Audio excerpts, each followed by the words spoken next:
ইলিশ আমার সবচেয়ে প্রিয় মাছ। শুধু আমার কেন, আমার ধারণা সমস্ত বাঙালিদেরই সবচেয়ে প্রিয় মাছ হচ্ছে ইলিশ মাছ।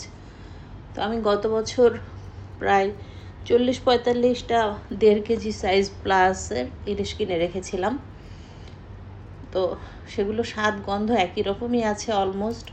তো পহেলা বৈশাখে যখন আমরা ইলিশ মাছের জন্য বাজারে খুব ছুটোছুটি দেখছিলাম, অনেকেই কিনতে চাচ্ছিল, তখন আমার হাজব্যান্ডকে আমি বলেছিলাম যে আপনার তো 50,000 1 লাখ টাকা লাভ করিয়ে দিলাম। কারণ তখন যে দামে আর যেই সাইজের মাছ কিনেছি, এখন তো এই সাইজের মাছ এত টাকা দিলেও কেনা যাবে না, টাকা দিলেও মাছটা পাওয়া যাবে না। তা আমি আবার ইলিশটা খুবই হালকা মশলা দিয়ে খেতে পছন্দ করি, বেশি পেঁয়াজ দিই না, বেশি একটা মশলাও দিই না। ইলিশটা আমি নিজেই কেটে টেটে গুছিয়ে নিয়েছি। অনেকেই ভাবে যে আমি হয়তো সাজগোজ করে ঘুরে বেড়াই, সংসারের কাজ তেমন একটা করি না, কিন্তু আমি সংসারের কাজ আমার নিজের হাতেই করি, রান্না টান্না সব নিজের হাতেই করি।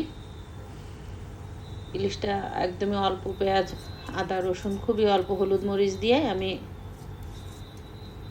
মশলাটা কষিয়ে মাছগুলো দিয়ে পানি দিয়ে বেশি জালে অল্প সময় রান্না করে নামিয়ে নিয়েছি। আমি আসলে ভোরে ফজর পরেই বাসার কাজে লেগে যাই, ওয়ার্কআউট করে এরপরে ঘরের কাজগুলো করে ফেলি। 9:30 10টার ভিতরে আমার সংসারের কাজগুলো গোছানো হয়ে যায়।